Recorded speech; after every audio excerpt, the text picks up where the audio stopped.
তারা জানেও না যে আওয়ামী লীগ স্বাধীনতাই চায় নাই। 25শে মার্চ মিলিটারি ক্র্যাকডাউনের অব্যবহিত আগে তাজউদ্দিন সাহেব টেপ রেকর্ডার নিয়ে তার নেতা শেখ মুজিবুর রহমানের কাছে গিয়ে বলেছেন যে টেপ রেকর্ডার নিয়ে এসেছি, আপনি স্বাধীনতার ঘোষণা দেন, বাংলাদেশকে স্বাধীন রাষ্ট্ররূপে ঘোষণা করুন। তিনি বললেন না, আমি স্বাধীনতা ঘোষণা দিতে পারি না।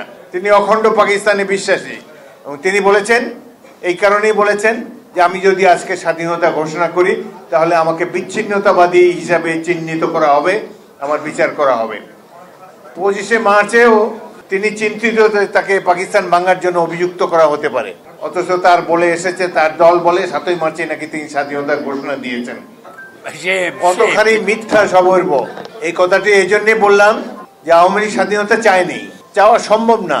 তারা করে ভোটের রাজনীতি। 1970 সালে নির্বাচনে জিতেছে জনপ্রিয় দল হিসাবে, তারপর রাষ্ট্র ক্ষমতায় যাওয়ার জন্য তারা চাইতেই পারে। সেই কারণেই শেখ মুজিবুর রহমান পাকিস্তানের প্রধানমন্ত্রী হবার জন্য চেষ্টা করেছেন সর্বতভাবে।